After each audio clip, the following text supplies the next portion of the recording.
प्रधानमंत्री जी ने अपने भाषण में कहा कि मैं हर साल 10 लाख नौकरी दूंगा।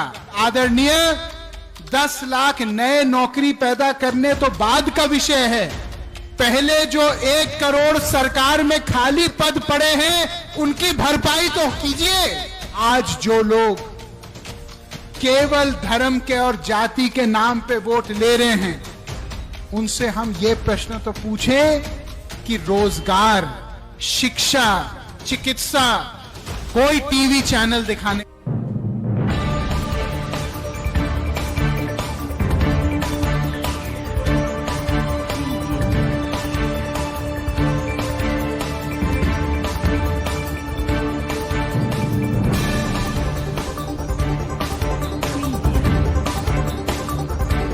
हिंदुस्तान को अंदर से दीमक के तरह खा रहा है, तो हम नाम लेके और उसका काम लेके भी बोलेंगे और डंके के चोट पे बोलेंगे।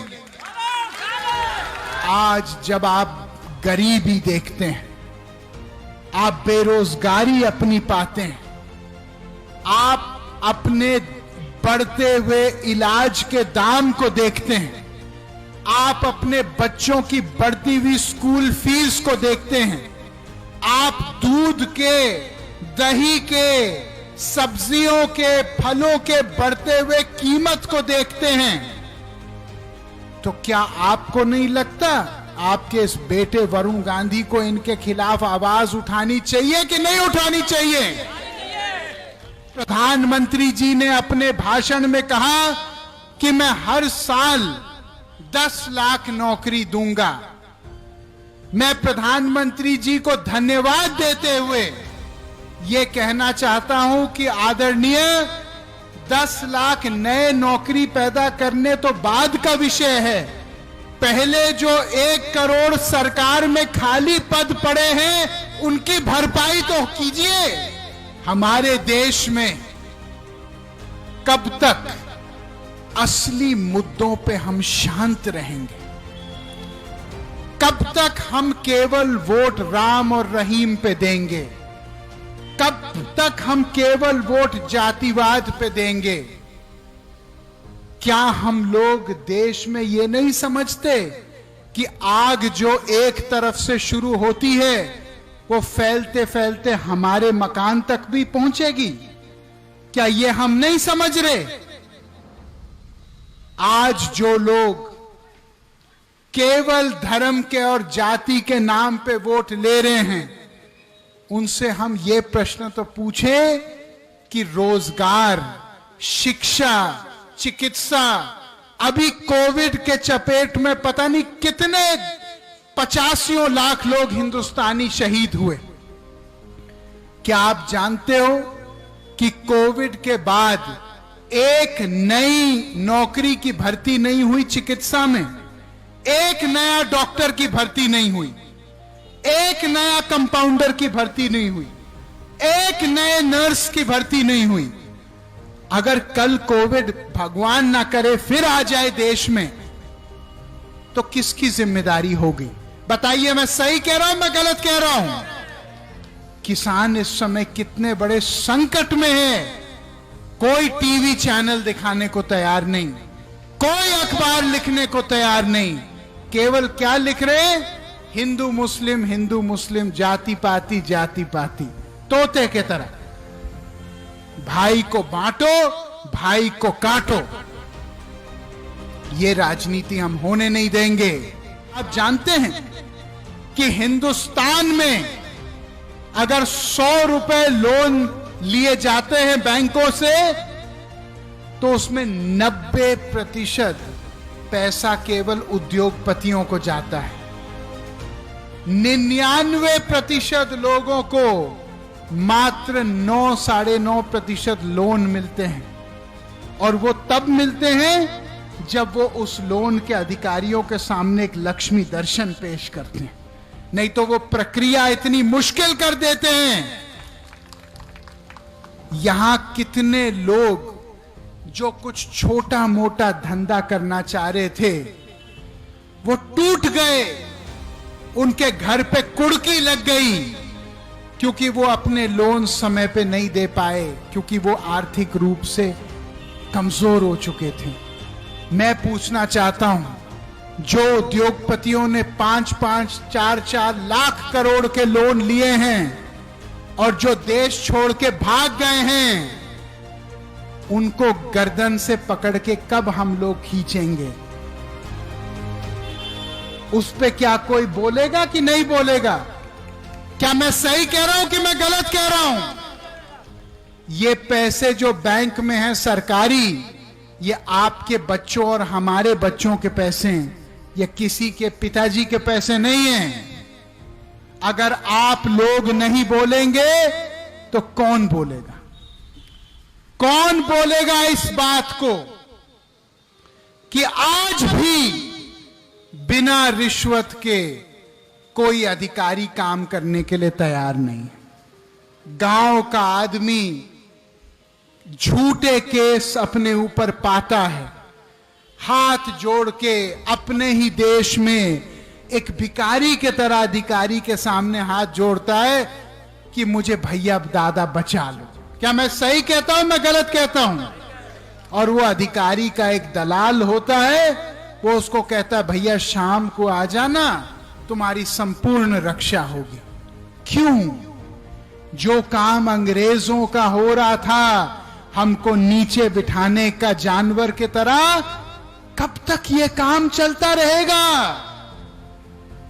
वरुण गांधी कहता है नेता वो होना चाहिए जो गरीब जनता को अपने कंधे पे श्रवण कुमार के तरह उठा के चले, ना कि अपने जूते पर बिठाए।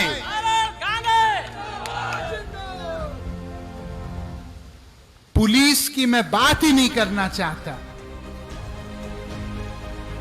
लेकिन सच्चाई की बात यह है कि पुलिस का इतना गहरा आतंक है हमारे देश में एक गरीब लोगों के ऊपर कि कोई न्याय की उम्मीद से हम लोग 100 साल दूर हैं इस चक्कर।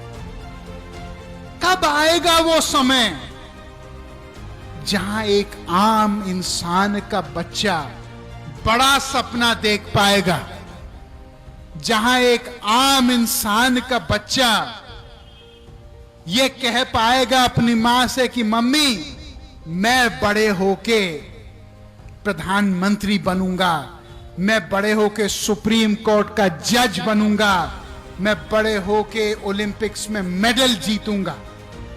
आप लोग शांत हो। मैं जानता हूं आप क्यों शांत हो, क्योंकि आपके मन में डर है। क्या मैं सही कह रहा हूं? आपके मन में भय है कि ज्यादा बोलेंगे कल हमारे ऊपर केस हो जाएंगे, हम ज्यादा बोलेंगे तो सप्लाई इंस्पेक्टर हमारी दुकान पे आ जाएंगे, हम ज्यादा बोलेंगे तो हमको अधिकारी बुला लेंगे अपने यहां कि भैया बहुत बड़ा नेतागर्दी कर रहे हो। भाइयों, अगर तुम्हारे ऊपर केस लदेगा, मैं वो केस मिटा के अपने ऊपर ले लूंगा, चिंता मत करो। हम जैसे लोग फांसी खाने के लिए पैदा हुए, फांसी खाने के लिए, गोलगप्पा खाने के लिए नहीं, फांसी खाने के लिए पैदा हुए हैं। हम लोग के लिए मुश्किल रास्ता ठीक है, अगर उस रास्ते से आपका रास्ता आसान हो। लेकिन अपनी आवाज उठाओ। अगर वरुण गांधी के खिलाफ आवाज उठाना है, आपका स्वागत है, उठाओ। लेकिन आवाज को अपने मेरे भाई शांत मत होने दो। अगर मौन हो जाओगे तो ये भारत का लोकतंत्र मौन हो जाएगा। अगर चुप हो जाओगे तो ये भारत की आवाज दब जाएगी। क्या इतने साल हमने आजादी के लिए लड़ा ताकि हम लोग डर के मारे लोगों के सामने चुप रहें? जब हमारे बाप दादाओं ने अंग्रेजों के गोलियां खाने से नहीं डरे, तो हम ये मामूली एफआईआर से क्यों डर रहे हैं? ईमानदार राजनीति और समाज के हिस्सा बनिए, उसके पूरक बनिए।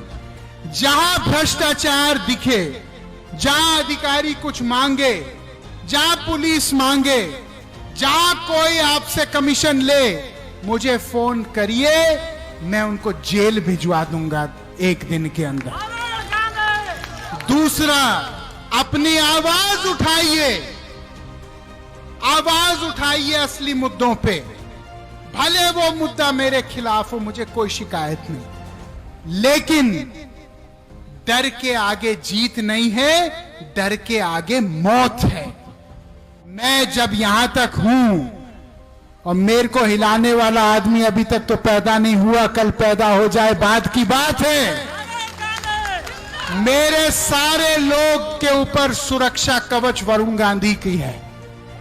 और मैं कोई आदमी माइका लाल ये बोले हम अकेले हैं, जब तक यहां पे सीने में दम है, कोई आदमी या महिला यहां अकेले नहीं है।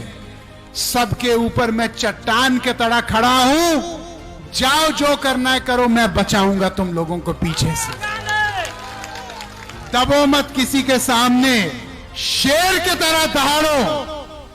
मैं बंद कमरे में बोलने वाला आदमी नहीं हूं, मैं खुलेआम बोलता हूं।